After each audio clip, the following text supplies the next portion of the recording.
Hello hi welcome to my YouTube channel home science Darpan में आप सभी का वेलकम है। आई होप आप सभी लोग बहुत बेहतर होंगे, आपकी स्टडी चल रही होगी और आप लोगों ने कौन कौन से टॉपिक कवर कर लिए हैं ज़रूर बताइएगा।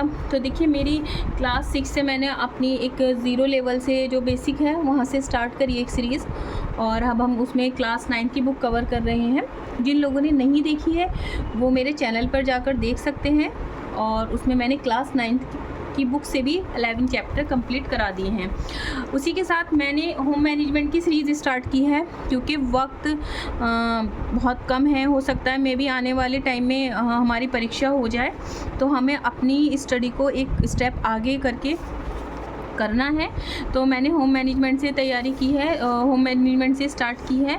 तो आप लोग भी जो है यहाँ से स्टार्ट कर सकते हैं। तो जिन लोगों के पास वक्त कम है या जिनकी बीच में तैयारी छूट गई थी या जिन्होंने बिल्कुल ही स्टार्ट नहीं की है तो वो लोग यहाँ से आप कर सकते हैं क्योंकि यहाँ मैं आपको बहुत ब्रीफ करके उसका एक जो चैप्टर है उसको छोटा करके इम्पॉर्टेंट जो है वो मैं आपको बताऊंगी। तो प्लीज़ आप मेरे चैनल से जुड़ें, लाइक सब्सक्राइब शेयर करना ना भूलें। तो मैंने जैसे पिछली वीडियो में गृह प्रबंध की थोड़ा सा अर्थ और परिभाषाएं करा दी हैं, जिन लोगों ने नहीं देखी हैं वो जा कर के प्लेलिस्ट में देख सकते हैं। मैंने इसी तरह से उसका टाइटल डाला है तो ज़रूर देख लें। अब हम इसी सीरीज़ में आगे करने जा रहे हैं आज दर्शन, थोड़ा इतिहास और विकास के बारे में। आज ये चैप्टर फिनिश हो जाएगा तो चलिए देखते हैं। देखिए अगर आप इसे बुक से करते हैं तो आपको काफ़ी टाइम भी लग जाएगा और मे भी ऐसा होता है कि नहीं समझ में आता है तो हम कहते हैं कि रहने देते हैं और वही हमारी स्टडी कंटिन्यू नहीं होती है। तो चलिए देखते हैं कि आज हम क्या करने जा रहे हैं। तो देखिए ये डेफिनेशंस है, ये मैंने आपको करा दी हैं, आप जा कर के देख सकते हैं। तो आज हम थोड़ा सा ना यहाँ जो दर्शन के बारे में बताया गया है तो हम दर्शन से रिलेटेड बात करेंगे, ठीक है। तो आप इसका स्क्रीनशॉट भी ले सकते हैं और आप चाहें तो मेरे व्हाट्सएप चैनल को ज्वाइन कर सकते हैं, वहाँ से आपको इसका PDF मिल जाएगा। लिंक में मैं नीचे इसका लिंक दे दूँगी, आप वहाँ से ज्वाइन कर सकते हैं। तो दर्शन होम मैनेजमेंट में हमने परिभाषाएं पढ़ ली थी, थोड़ा सा एक उसमें देख लेते हैं, एक परिभाषा का क्विक रिवीजन कर लेते हैं कि क्या है कि मैनेजमेंट क्या है कि प्रबंध एक योजनाबद्ध क्रिया है जो इच्छित अंत को प्राप्त करने के लिए हमें निर्देशित करती है, यानी कि हमें प्रेरित करती है, ठीक है। वो हमें आगे जाने के लिए प्रेरित करती है, ये निकिल एंड डार्सी ने कहा था, ठीक है। इस तरह से हर किसी का अपना अपना अलग दर्शन है, आप देख सकते हैं। आप सबने अलग अलग तरह से इसको बताई है तो ये आप देख लीजिएगा, ठीक है। अब हम फिलॉसफी के बारे में देखते हैं। In a family life philosophy is a निर्देशक यानी कि guide for the behaviour of a person और ग्रुप।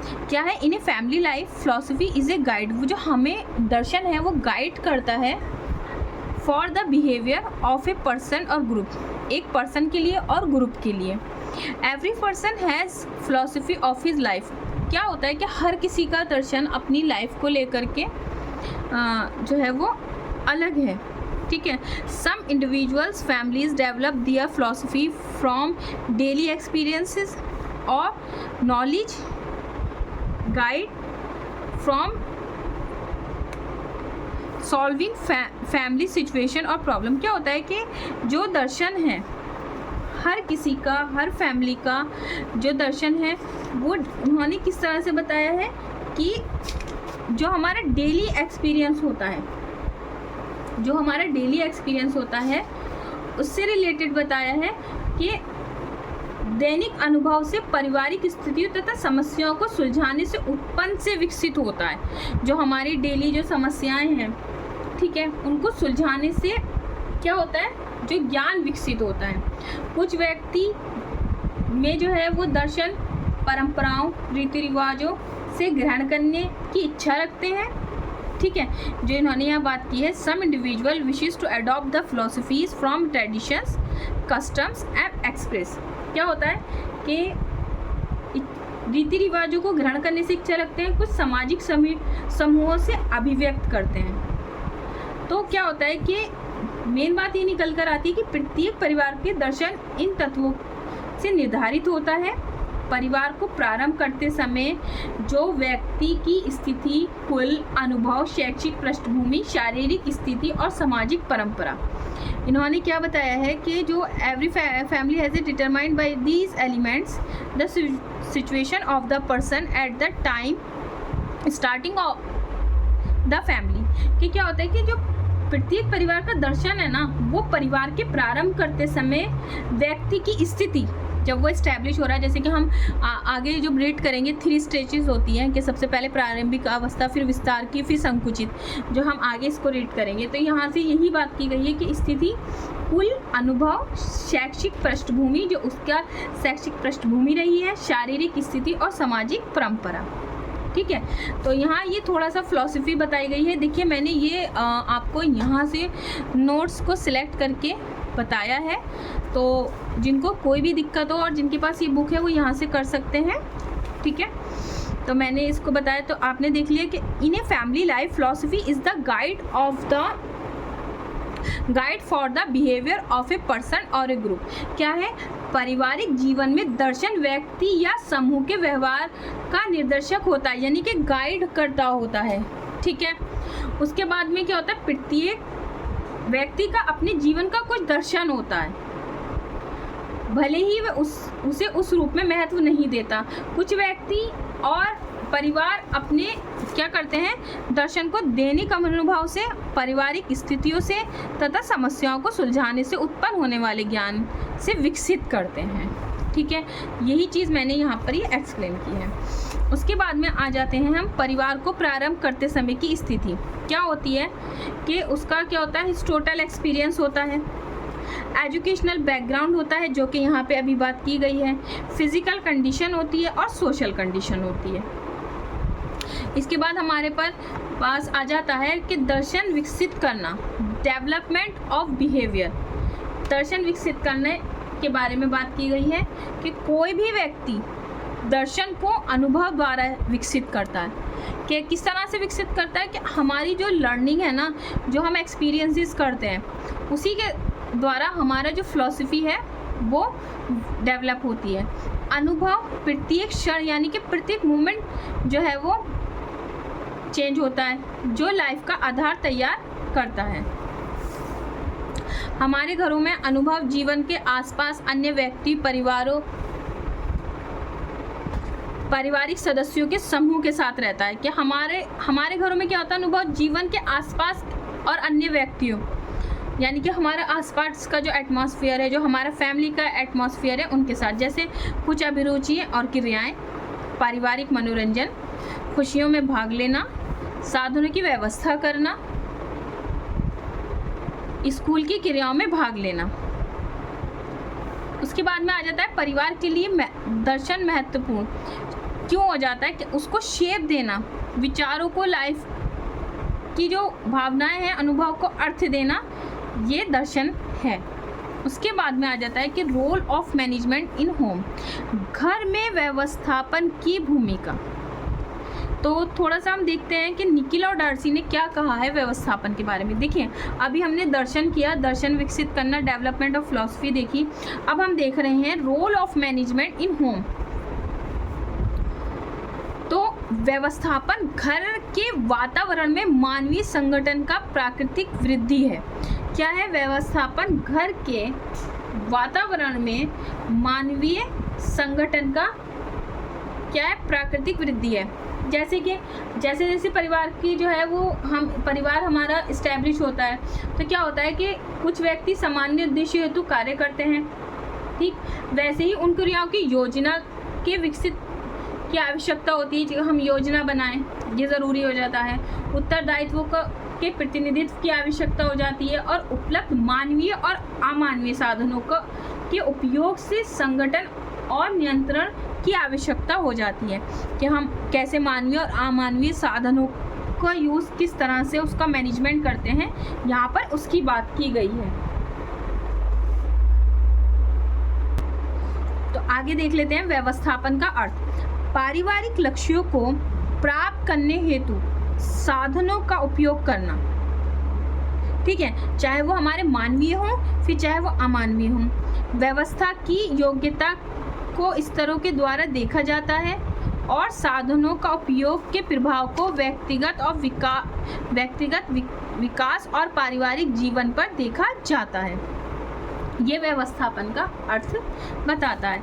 ठीक है, निखिल और डार्सी ने इसे और आगे डिस्क्राइब किया कि व्यवस्थापन की प्रक्रिया परिवर्तित नहीं होती, वरन इसे संपन्न करने के लिए विवेकपूर्ण और बौद्धिक विधि में परिवर्तन होता है। ठीक है, यहाँ इन्होंने बात की कि व्यवस्थापन की प्रक्रिया परिवर्तित नहीं होती है। क्या होता है कि इसे संपन्न करने के लिए हमें पेशेंस चाहिए और बौद्धिक विधि का हमें परिवर्तित होती है। अब देख लेते हैं हम हिस्ट्री एंड डेवलपमेंट। तो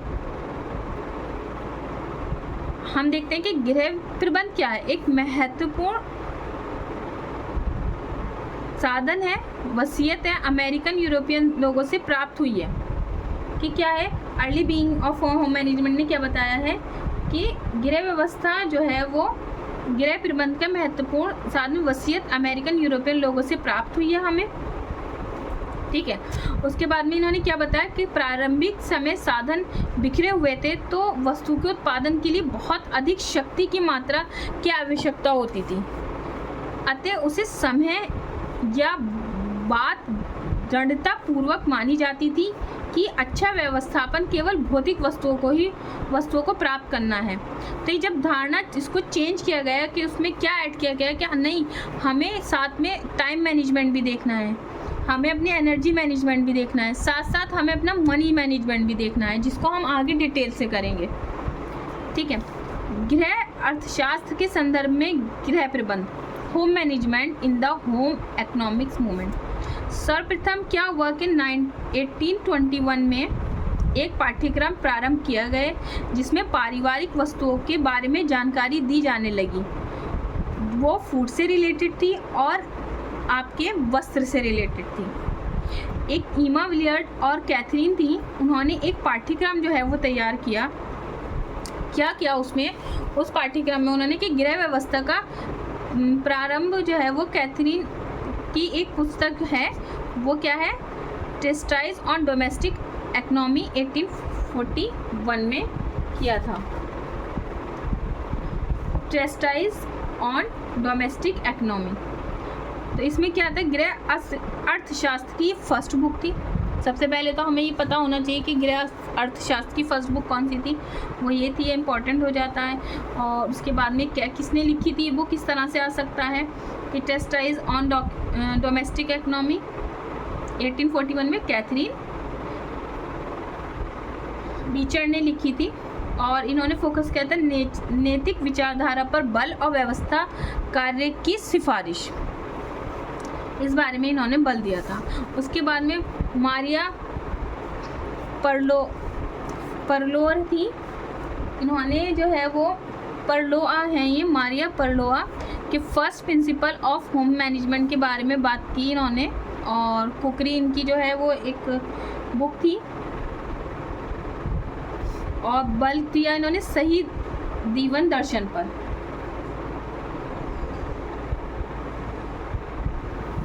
उसके बाद में आ जाता है कि Ellen H Richard creed for home economics में इन्होंने मूल्यों पर बल दिया। अमेरिकन व्यक्तियों को पढ़ाना शुरू किया। स्कूल के माध्यम से घर की आर्थिक व्यवस्थापन, समय, शक्ति के बारे में बताया, मतलब उसको स्टडी कराई। भारत में गृह विज्ञान विषय का अध्ययन 20वीं शताब्दी से प्रारंभ हुआ। गृह विज्ञान शिक्षण को हमारे देश में एक पूर्ण वैज्ञानिक अध्ययन का पद प्रदान करने से कुछ शिक्षित महिलाएं आगे आईं, जैसे कि राजकुमारी अमृत कौर, सरोजनी नायडू, श्रीमती रेड्डी और श्रीमती हंसा मेहता। ये इम्पॉर्टेंट लेडीज़ हैं जिन्होंने जो है वो इसमें योगदान दिया है। इसी विषय में को उत्तम शिक्षा देने हेतु 1932 लेडी इरविन कॉलेज की स्थापना की गई। ये मल्टी टाइम जो है रिपीटेड है, PYQ है, आप इसको ज़रूर अपने नोट में मेंशन कर लें। कई बार इसकी जो है वो ईयर पूछ लिया जाता है और कई बार नाम पूछ लिया जाता है। सर्वप्रथम मद्रास विश्वविद्यालय स्नातक स्तर पर इस विषय को स्वीकार किया गया। ठीक है, तो इस तरह से आ चुका है कि कहाँ हुआ था, तो ये मद्रास में हुआ था। 1952 में भारतीय गृह विज्ञान एसोसिएशन की स्थापना हुई और श्री राजमल P देवदास भारतीय गृह विज्ञान एसोसिएशन के कई वर्षों तक अध्यक्ष भी रहे। अच्छा, एक मैंने आपको प्ले लिस्ट में जो अभी है परिभाषाएं कराई थी, तो उसमें बांध से तुलना किसने की है, तो ज़रूर बताइएगा, आप कमेंट बॉक्स में ज़रूर आंसर कीजिएगा। देखिए, आप आंसर ज़रूर करें, इससे क्या होता है कि लर्निंग ना हमारी होती है। ठीक है, कुछ थोड़ा सीखेंगे, कुछ गलत होगा, कुछ सही होगा, लेकिन यहाँ हमारा गलत हो जाए, बस एग्ज़ाम में ना हो हमारा, तो ज़रूर आप दीजिए उसका आंसर। होम मैनेजमेंट के अंतर्गत भौतिक मानवीय साधनों का प्रबंध ही मुख्य चुनौती होता है। वर्तमान में कई विश्वविद्यालय महाविद्यालयों में इसे फैमिली रिसोर्स मैनेजमेंट के तौर पे पढ़ाया जा रहा है। तो देखिए, मैंने ना ये चैप्टर फिनिश कर दिया है, इसको शॉर्ट कर दिया है, और आपको ये कैसा लगा ज़रूर बताइएगा। आप इसको फास्ट फॉरवर्ड पर करके अगर 2 से 3 बार इसको आप रीड कर लेते हैं, तो यहाँ से हमें इतना हमारे एग्ज़ाम के लिए रहेगा और हेल्पफुल रहेगा। तो प्लीज़ आप ज़रूर बताइएगा, और क्या ये सीरीज़ में कंटिन्यू रखूं होम मैनेजमेंट, आप ज़रूर बताइएगा। और please do like subscribe my channel. Thank you so much watching video.